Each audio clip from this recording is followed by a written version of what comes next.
जो आयोजन समिति हैं उनको बहुत बहुत धन्यवाद, और स्पेशली थैंक्स योगेंद्र भैया जो मुझे 1-1.5 महीना पहले से बोल के रखे थे कि आना ही है आपको ऐसे करके। तो ये मंच प्रदान करने के लिए मैं बहुत बहुत धन्यवाद और आभार व्यक्त करता हूँ। और मेरा परिचय ऐसा है कि अभी मेरा रहना जो है बिरगांव नगर निगम में है, रायपुर जिले में ही। और मेरी जो स्कूली पढ़ाई जो है वो गवर्नमेंट स्कूल से स्टार्ट हुआ, और दूसरी क्लास में मैं फेल हो गया था। ठीक है, तो मैं दूसरी फेल हूँ। हालांकि ये फेल हुआ की चीज़ें मैं आगे डिस्कस करूँगा कि असफलता क्या होती है। तो ऐसा करके मेरा पढ़ाई स्टार्ट हुआ। उसके बाद मैं 5वीं क्लास में जैसे ही गया, फिर से मेरा पासिंग मार्क्स में मैं पास हुआ पूरा। तो जैसे रिजल्ट लेके गया पापा के पास, तो वो देखे, बोले बेटा वेरी गुड। फिर वो बोले कि वो जो रोटी बनाते हैं ना बेलन, उसको लेके आओ बोले। मेरे को लगा कि किसी चीज के लिए मंगा रहे होंगे, मैं ही लाने गया उसको। फिर पापा को दिया, जो सोटाई सोटे मुझे। तो वो एहसास बहुत अच्छा रहा। उस टाइम नहीं था, बाद में अच्छा लगा कि ठीक है जो भी हुआ अच्छा हुआ। उसके बाद से मेरे पापा जी डेली सुबह उठाते थे मेरे को 4:30-5 बजे, और मुझे वो खुद पढ़ाते थे। और एक समय ऐसा आया कि जब फिर 5वीं क्लास का फाइनल जब एग्जाम हुआ, तो कॉल करता हूँ सर, मीटिंग पूरे क्लास में मेरा पहला रैंक आया था बोर्ड में उस मीटिंग में समय। बैठा हूँ। तो जो मुझे पापा ने उस समय रास्ता दिखाया, तो उसको मैं कंटिन्यू फॉलो करते चले गया। उसके बाद पापा मेरे को कभी नहीं पढ़ाए, लेकिन जो वो रास्ता पकड़ा के मेरे को छोड़े थे, उसमें मैं हमेशा चलता रहा, कभी इधर उधर नहीं भटका हुआ। और वो लास्ट जर्नी तक मेरे साथ रहा। और इस तरह से फिर मैंने 10वीं पढ़ा, फिर 12वीं पढ़ा। 12वीं में भी फिर 93% आया था। और उस समय ऐसा भी एक रिकॉर्ड बना था कि केमिस्ट्री जैसे सब्जेक्ट में मेरा 100/100 आया था। तो वो भी एक बहुत ही अच्छा जर्नी था 12वीं तक का स्कूल। फिर उसके बाद 2015 में मैं 12वीं पढ़ के निकला, और 2015 में JEE के थ्रू NIT रायपुर में सिलेक्शन हो गया। फिर ऐसा था कि NIT रायपुर से पढ़ना है, कुछ भी हो जाए, ऐसा था शुरू में। और एक बढ़िया सा कैंपस प्लेसमेंट लेकर के मुझे जॉब करना है अच्छे पैकेज में, ये सोच था मेरा स्टार्टिंग में। फिर पढ़ाई चल ही रही थी, सेकेंड ईयर में था मैं 2017 में। फिर 2015 CGPSC का रिजल्ट आया, तो उसमें जो टॉप किए थे श्री हिमांचल साहू सर, और वो हमारे NIT रायपुर से थे, मेरे ही ब्रांच से थे, मैकेनिकल इंजीनियरिंग से। तो फिर उनको कॉलेज में बुलाया गया था और उनको सम्मानित कर रहे थे। तो मुझे एक्चुअली CGPSC के बारे में बिल्कुल भी नॉलेज नहीं था। मैं जानते नहीं था डिप्टी कलेक्टर क्या होता है, मुझे नहीं पता था। मैं जानता था कलेक्टर होता है, UPSC होता है, ऐसा। फिर मैं बोला अरे ये क्या आदमी आ गया फिर डिप्टी कलेक्टर ऐसा करके, मतलब ये कैसा पोस्ट है, ऐसा मुझे बिल्कुल नॉलेज नहीं था। तो पहली बार CGPSC के बारे में मुझे कॉलेज में पता चला, सही मायनों में। उसके बाद फिर मैं भी थोड़ा थोड़ा सोचा कि UPSC जाना है कि फिर इधर कैंपस प्लेसमेंट लेना है, ऐसा था मेरा। तो UPSC का जो होता पता नहीं, ये वाला जरूर ऑप्शन अच्छा है, ऐसा करके सोचा मैं। फिर उसी समय क्या हो रहा था, हमारे बहुत सारे सीनियर जो थे अच्छे अच्छे प्लेसमेंट में गए और उसको छोड़ के आ रहे थे। वो सर भी कैंपस प्लेसमेंट के थ्रू अच्छे जगह गए थे, उसको छोड़ के आए थे वो। तो ये चीज मेरे आंखों के सामने हो रहा था कि अच्छे पैकेज में जाते थे, छोड़ के आते थे, फिर CGPSC ही टारगेट करते थे और अचीव भी कर लेते थे। तो मैं ये सोचा कि मुझे अब कैंपस प्लेसमेंट में नहीं जाना है। अगर जाऊंगा भी तो मैं भी बस ही 2-3 साल करूंगा, फिर वापस आऊंगा। तो इधर बहुत बड़ी दुविधा जैसी सिचुएशन हो जाएगी मेरे लिए। तो मैं 2017 में ये डिसीजन ले लिया था कि मुझे कैंपस प्लेसमेंट में नहीं बैठना है, लेकिन फिर भी मैं अपना कॉलेज लाइफ एंजॉय करता था अच्छे से। फिर अपने कॉलेज में भी एक सेंट्रल लाइब्रेरी है कॉलेज के अंदर, तो एक दिन मैं लाइब्रेरी के अंदर गया, फिर पूरा बुक को ऐसे ढूंढ रहा था, तो एक पता नहीं कौन से जमाने का छत्तीसगढ़ का बुक निकला, मतलब खोजा तो, और उसमें छत्तीसगढ़ के बारे में अच्छी जानकारियाँ थी। तो मैं डेली थोड़ा थोड़ा ना उसको ऐसे पढ़ता था इंटरेस्ट के साथ। लाइब्रेरी जाता था तो ऐसा लगता था कि ये अपना टॉपिक पढ़ेगा मैकेनिकल वाला, लेकिन मैं छत्तीसगढ़ वाला सब्जेक्ट पढ़ता था। तो ऐसा थोड़ा थोड़ा चलते गया, और फिर जैसे ही फाइनल ईयर में था 2019 में, तो सारे गेट की कोचिंग कर रहे थे। फिर मैं भी सोचा कि अब मुझे भी कुछ करना है। तो उस समय आसपास में ऐसा था कि वहाँ पटेल ट्यूटोरियल कोचिंग था, मतलब अभी भी है वो, तो एक वही था वहाँ पे, अभी तो बहुत सारा हो गया है। तो मैं डायरेक्टली वहाँ गया और मैं सीधा मेंस में एडमिशन ले लिया, प्रीलिम्स नहीं किया। लेकिन ऐसा था कि मेंस में एडमिशन लेने से पहले जो बोलते हैं ना सोशल मीडिया का अच्छा उपयोग करना है, तो वो मैं बहुत अच्छे तरीके से किया था कि यूट्यूब का यूज़ करके पूरा छत्तीसगढ़ का जितना नोट्स था शुरू से A to Z मैं पूरा बना लिया हुआ था। तो ऐसे करते करते ना मैं 2 बुक अपने हाथों से लिख दिया था छत्तीसगढ़ का, तो वो मेरे पास था। तो मैं सोचा कि क्या प्रीलिम्स करूं, सीधा मेंस में जाता हूं, थोड़ा बहुत तो हो गया मेरा ऐसा करके। तो मेंस में गया और मेंस का कोचिंग किया, तो वो भी आधा अधूरा रह गया क्योंकि 2020 मार्च में कोविड आया, तो फिर ऑनलाइन सिस्टम हो गया, ऑनलाइन प्लेटफॉर्म में पढ़ाने लग गए। फिर मैं उसमें जुड़ा, लेकिन फिर उसी समय प्रीलिम्स मैंने दिया था 2019 का, अच्छा गया था मेरा। लेकिन जब रिजल्ट आया ना तो मेरा प्रीलिम्स नहीं हुआ था, और उस समय एक ही क्वेश्चन से मैं बाहर हुआ था। और वो क्वेश्चन भी मेरे को याद है कि उस समय आया था, आप देखेंगे कि 2011 के जनगणना के अकॉर्डिंग छत्तीसगढ़ में राजस्व ग्रामों की संख्या कितनी है। मैंने लगा के आया था 20,126। अभी भी आप लोग पढ़ते होंगे तो वो डेटा होगा, लेकिन पता नहीं आयोग उसको डिलीट कर दिए थे, कुछ रीजन रहा होगा। तो जैसे ही उसको डिलीट किए ना, तो मैं आधा एक नंबर से बाहर हुआ हूँ। तो फिर ऐसा हो गया कि अब मैं क्या करूँ, इतना अच्छा से पढ़ा था, प्रीलिम्स तो निकला नहीं। फिर मैं सोचा ACF आया था उस समय, तो ACF का तैयारी करना चालू कर दिया, सब चीज़ों को छोड़ के। मैं क्लास अटेंड नहीं करता था, ACF का सेल्फ स्टडी करना चालू किया। फिर वैसे ही जैसे कुलदीप भैया बताए कि ACF का तो इतना टफ आया ना, पूरा वहाँ हवा ही निकल गया था ऐसा। तो वो ऐसा रहा। फिर उसके बाद मेरा लक्ष्य ये था कि मेरे को अब CGPSC करना है ऐसे करके, तो आधा अधूरा तैयारी हुआ था। अब ACF भी गया, अब क्या करूं। तो उसके बाद ऐसा था कि जो मेरा बचा खुचा पढ़ाई है, जो मेरा सिलेबस में बचा हुआ है, उसको फिर से मैं अपना YouTube वाले में गया और फिर से एक एक टॉपिक को YouTube में सर्च कर करके फिर प्रॉपर नोट्स बना लिया। अब मेरा कंप्लीट हो गया था पूरा सिलेबस।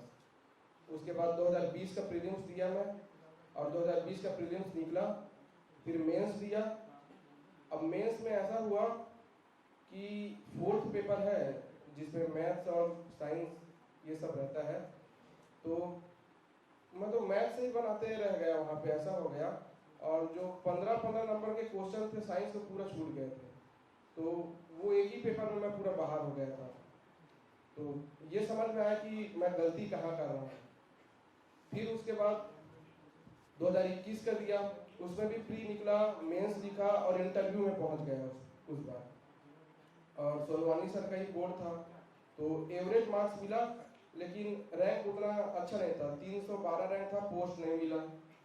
ठीक है, फिर 2022 का दिया मैं, फिर से इंटरव्यू में पहुंच गया, रैंक फिर उतना अच्छा नहीं रहा, लेकिन 6 रैंक इम्प्रूव हुआ, 306 रैंक आया, फिर भी पोस्ट नहीं मिला। और उसके बाद फाइनली 2023 का फिर इंटरव्यू दिया और 73वां रैंक मिला, और राज्य कर सहायक आयुक्त का पोस्ट फाइनली मिला।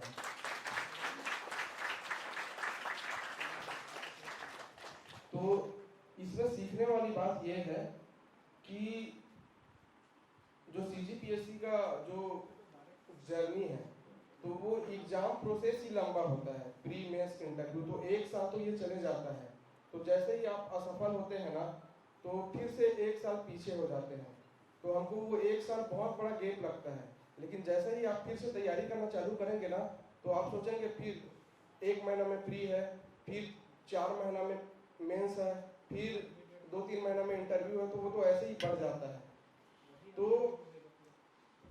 आप जब भी असफल हो तो आपको डरना नहीं है, बस जब भी आप असफल होंगे तो एक बार एकांत में बैठिएगा और खुद सोचिएगा कि मैंने क्या गलती किया है और अपनी गलती को सुधारना है। जब भी आप एनालिसिस करेंगे तो आपको अपनी गलती जरूर दिखेगी। जैसे मैं हर बार अपनी गलती को खोजता था ताकि मैं उसको सुधार पाऊँ, और हर बार सुधारा है मैंने। और इसका एग्जाम्पल मैं खुद सोचता हूँ कि पहले मेरा प्रीलिम्स नहीं निकला, फिर मेंस में पहुंचा, फिर इंटरव्यू में पहुंचा, फिर इंटरव्यू में थोड़ा रैंक सुधार किया और फिर फाइनली पोस्ट ले लिया। तो मेरा जो ग्राफ है वो डाउनफॉल नहीं हुआ है ना, वो स्टेट बढ़ते चले गया।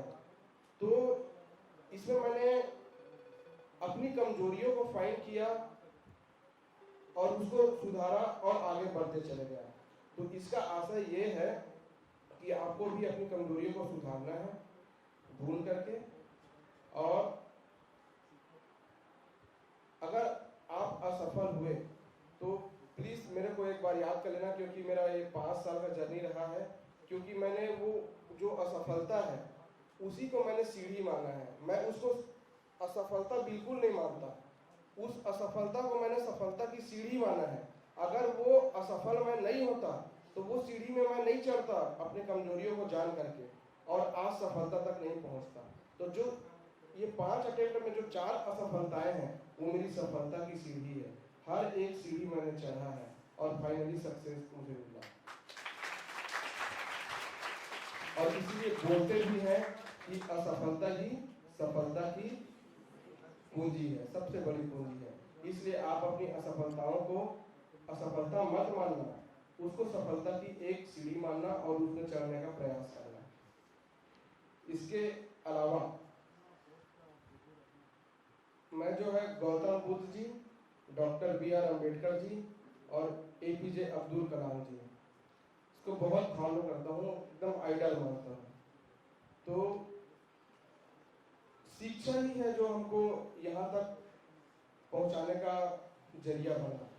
और जैसे डॉक्टर भीमराव अम्बेडकर जी का एक कोटेशन भी है कि शिक्षा उस शेरनी की दूध की तरह है जिसे पीकर हर बच्चा दहाड़ेगा। और आज हम सभी को यहाँ पे दहाड़ने का मौका मिला, और मैं आशा करता हूँ कि आपको भी ये अवसर मिले तो उस शिक्षा को भुलाना जरूर है। और शॉर्ट में मैं आप लोगों को बताने का प्रयास कर लेता हूँ कि अभी कौन कौन प्रीलिम्स दे रहे हैं। अभी कोई नहीं दे रहे हैं, दे रहे हैं ना? तो हाँ, आप लोगों को अग्रिम रूप से शुभकामनाएं। और 9 फरवरी आप लोगों के लिए एक पर्व की तरह है। जैसे आप दिवाली मनाते हैं वैसे आप CGPSC का फेस्टिवल मनाना, ठीक है? 9 फरवरी को एकदम शांत से। और अभी 1 महीने का समय है, तो सबसे ज़्यादा आप छत्तीसगढ़ को प्रीफर करना, क्योंकि 50 क्वेश्चन मतलब 50% वहाँ से आना है। तो छत्तीसगढ़ को तो इतना अच्छे से पढ़ना चाहिए, इंटरेस्ट के साथ। मैंने इतना इंटरेस्ट के साथ पढ़ा कि मैं खुद अपना 2 किताब लिख दिया, और अभी तक से मैं सिर्फ उसी को पढ़ रहा हूँ और कोई से भी बुक नहीं पढ़ रहा हूँ। जैसे भैया बता रहे हैं बहुत सारे बुक, मैंने बुक बिल्कुल भी फॉलो नहीं किया। और जिसको जिसको जरूरत पड़ता है तो मैं उसको स्कैन करवा के रखा हूँ, उसको मैं सेंड करता हूँ उसको, कि ताकि अगर वो भी उसको पढ़ के कुछ कर जाए तो मेरे लिए वो और सबसे बड़ा उपलब्धि रहेगा। तो छत्तीसगढ़ को सबसे अच्छे से पढ़ना है। छत्तीसगढ़ बोलने का मतलब है इकोनॉमिक सर्वे इंक्लूड है और उसमें करेंट अफेयर्स। इसके अलावा 20 से 22 क्वेश्चन भारतीय इतिहास और इंडियन कॉन्स्टिट्यूशन से आता है, तो वो आपका एकदम स्ट्रांग रहना चाहिए। आप और भी कुछ एग्जाम देंगे तो उसमें भी वो काम आएगा। तो जब आप भारतीय इतिहास को अच्छे से पढ़ लेंगे और भारतीय संविधान को, तो आपको ये रिलैक्स महसूस होना चाहिए कि मैंने 100% में 70% कंप्लीट कर लिया है, सिर्फ इतना को पढ़ के। और इसके अलावा आप Indian economics, philosophy, art and culture, ये सब तो पढ़ ही रहेंगे, उसमें का भी क्वेश्चन बनेगा, कई क्वेश्चन तो आप बिना पढ़े जाएंगे वो भी बनेगा।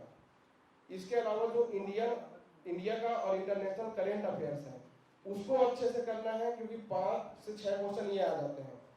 तो छत्तीसगढ़, कॉन्स्टिट्यूशन, हिस्ट्री और करेंट अफेयर्स इतना मिलाकर के 75 से 80 क्वेश्चन इसी में से आते हैं। तो इतना को आप अच्छे से पढ़ लेंगे तो स्मार्ट स्ट्रेटजी के तहत आप प्रीलिम्स क्वालिफाई कर लेंगे, ठीक है। और सी सेट के लिए सर ने बता दिया है ना, उसमें प्रैक्टिस थोड़ा सा कर लेना चाहिए मैथ्स का, क्योंकि मेंस में भी है। और फिर उसके बाद मेंस में आता हूँ, तो मेंस का तो सबसे ज़्यादा इम्पोर्टेंट है, क्योंकि मेरिट लिस्ट उसके नंबर से बनता है। तो आप बिल्कुल उसका सिलेबस डिफाइन है, एक एक टॉपिक, और जैसे कुछ पूछ रहे थे कि उसको कैसे याद रखें, तो उसका एक सबसे अच्छा मैं तरीका मानता हूँ कि एक जो भी टॉपिक है उसके बारे में आपके पास शॉर्ट में चीज़ें होनी चाहिए और समझ के अकॉर्डिंग वो चीज़ें होनी चाहिए। कि अगर आपके बारे में अगर मतलब ऐसा पूछ दे कि राष्ट्रीय आय क्या है, तो आपको शॉर्ट में कुछ चीज़ें पता होना चाहिए कि राष्ट्रीय आय क्या है। तो जैसे वो 2 नंबर में भी आएगा तो 15 नंबर में भी आएगा ना, आप उसको जब प्रैक्टिस किए रहेंगे मेंस का तो उसको आप हैंडल कर लेंगे। तो जितना सिलेबस में दिया है पॉइंट में, तो एक एक टॉपिक के बारे में आपको 10-10-12 पॉइंट याद होना चाहिए और थोड़े समझ के साथ, तो वो लंबे समय के लिए याद रहेंगे। क्योंकि मेंस का ऐसा सिचुएशन आता है कि आपको ज़्यादा रिवीजन करने का मौका नहीं मिलता है, और रिवीजन करने का टेक्निक जो है कुलदीप भैया ने बताया है।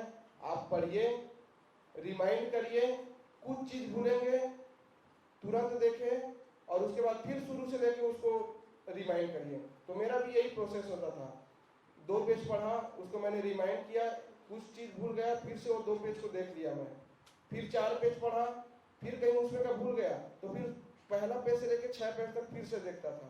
तो ऐसा मतलब एक बार पढ़ने के बाद रिमाइंड करते करते पढ़ना चाहिए, तो इसमें अच्छा खासा दिमाग में वो बैठा रहता है और ये मेंस में आपका काम आएगा। क्योंकि आप पूरा उसको रिवीजन करके नहीं जा सकते, स्ट्रेट फॉरवर्ड आपको जाके बैठना है और लिखना है। और इसके बाद है इंटरव्यू।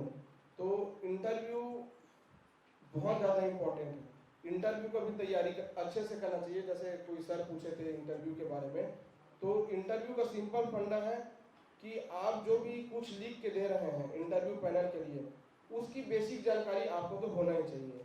साथ में जो करेंट में जो इवेंट्स हैं, चल रही है, जो चर्चाएं हैं जिसकी चल रही है, वो आपको समझ होना चाहिए, उसका निगेटिव पॉइंट, उसका पॉजिटिव पॉइंट और भारत पे क्या इम्पेक्ट पड़ सकता है, ठीक है। ये तो एक बेसिक तैयारी है।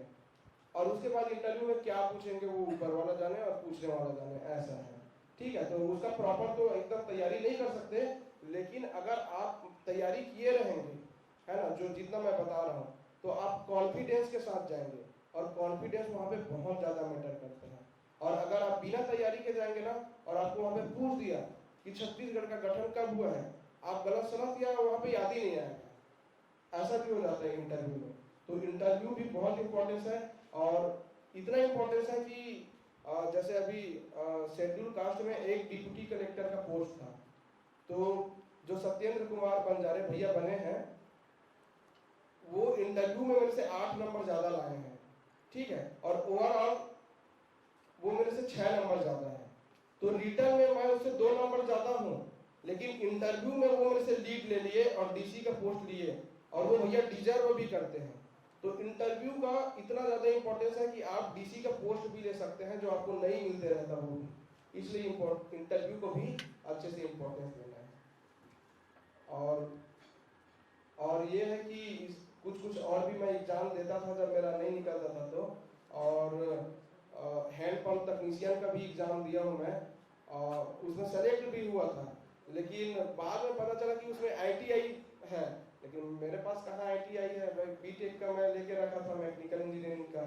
तो जब DV में गए तो बोलते हैं, ओहो बेटा कर लेना था ना आपको ITI। तो मैं मन में सोचा सर बीटेक का डिग्री करने के बाद फिर से कैसे ITI करूँ, ऐसे करके फिर वो तो जॉब हाथ से निकल गया।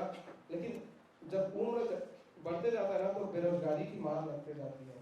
फैमिली वाले तो बहुत सपोर्ट करते हैं, वो कभी कुछ नहीं बोलेंगे, लेकिन अपने आप में ऐसा लगता जाता है कि फैमिली पर कब तक डिपेंड रहूँ। तो फिर प्यून का भी मैं एग्जाम दिया था 2021 में। इंटरव्यू देने के 4 दिन बाद प्यून का एग्जाम था, तो वो भी मैं दिया था। भाई क्या भरोसा क्या हो जाए। तो 2022 में मैं वो भी एग्जाम दिया था, और 2023 में उसका इमरा वाला भी एग्जाम दिया मैं, हो गया तो। और 2024 में उसका रिजल्ट आया, तो भाई मेरे पास तो था कुछ नहीं, मैं तो ज्वाइन कर लिया। ठीक है, फिर कई लोग बोलते थे अरे यार आप तो NIT रायपुर से पढ़े हो और प्यून बन गए, तो क्या ही बोलता मैं। लेकिन मन में अपने आप को मैं समझाता था कि मैं भले ही NIT रायपुर से पढ़ा हूँ, मैकेनिकल इंजीनियरिंग में B.Tech किया हूँ, मेरे को कैंपस प्लेसमेंट मिल सकती थी, लेकिन मैं उस सब चीज़ों को छोड़ करके, मेरे को आज 3 से 4 साल हो गए हैं इधर आए, मैं वापस नहीं जा सकता। क्योंकि मैं फिर से, अगर मैं टेक्निकल चीज़ों में फिर से जाता, फिर से मेरे को जीरो से शुरुआत करना पड़ता। तो उससे अच्छा है something is better than nothing. मैंने सहजता से प्यून का नौकरी को स्वीकार किया, और CGPSC में भी मैंने उसको प्रीफरेंस डाला। बहुत लोग बोलते थे अरे मंत्रालय में डालना था, वहाँ ज़्यादा कमाई होता है ऐसे करके, तो मेरा तो ऐसा कोई ख्वाहिश नहीं था।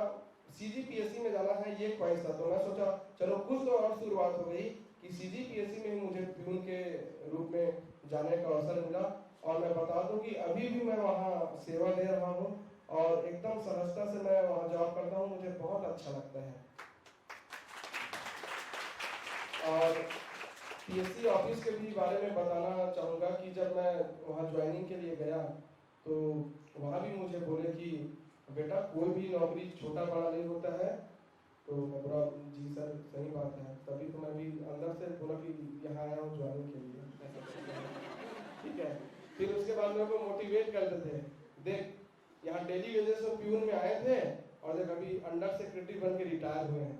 तो मैं बोला ऐसा भी होता है, मुझे नहीं पता था सच में, तो तू भी जा सकता है अंडर सेक्रेटरी बन के, ऐसे करके। मैं बोला अरे ये तो बहुत अच्छी बात है, मैं तो यही सोचता था कि अंडर सेक्रेटरी मतलब IAS लोग जाते होंगे ऐसे करके। तो उसके बाद फिर मुझे ऐसा मोटिवेट वहाँ मिलने लगा। फिर कई लोग क्या बोलते थे, भाई तू यहाँ कहाँ आ गया यार, आज तक का रिकॉर्ड है यहाँ जो भी आया है ना, प्यून बन के रह गया और प्रमोट हो गई, बस निकला है, और CGPSC का एग्जाम निकाल ही नहीं पाया। मैं कुछ 6 बार लिखा हूँ बोल के बताते थे, 6 बार मेंस दिया हूँ, 4 बार मेंस दिया हूँ, और यहाँ आके तू गलती कर दिया है, मत ज्वाइन कर भाई, नहीं तो ना तेरा भी हिस्ट्री में यहाँ नाम लिखाएगा कि तू भी आया था, मेंस दिया था, कभी हुआ नहीं। तो ना मेरे को सर बताऊँ डर जैसे लग गया था, ये क्या हो रहा है ऐसे करके।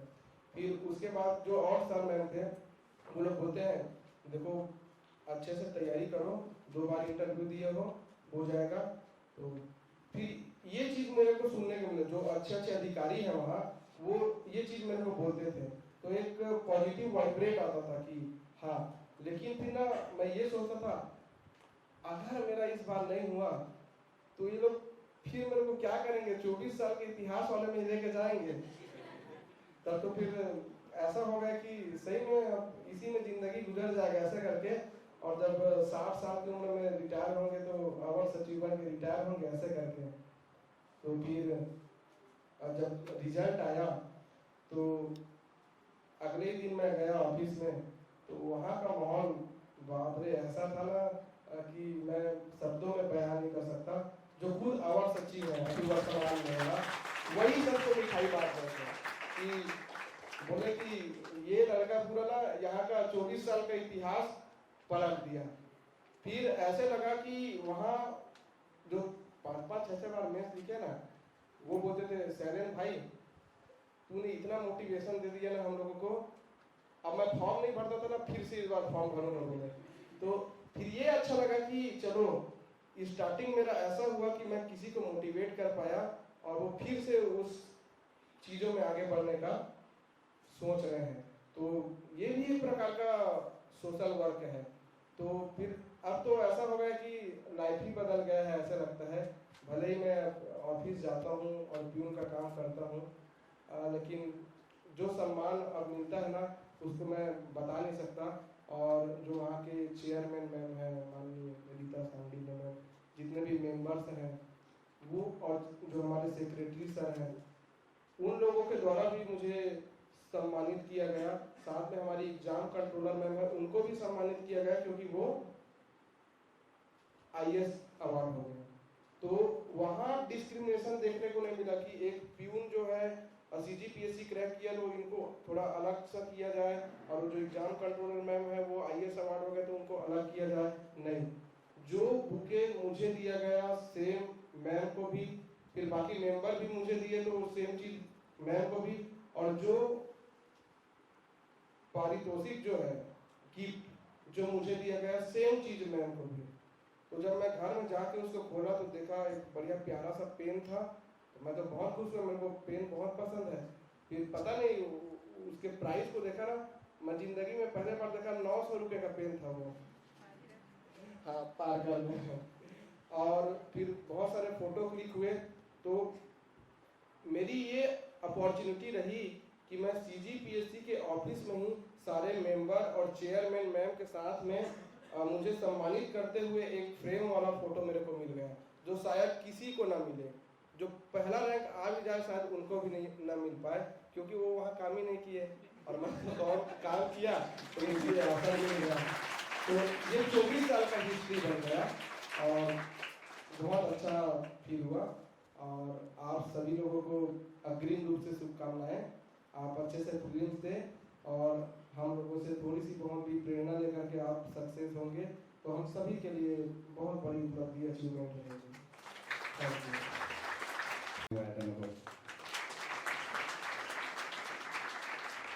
नकुल सर के स्वागत के लिए देवानंद साहू और प्रवीण मडारिया जी शिवम भाई का स्वागत करेंगे।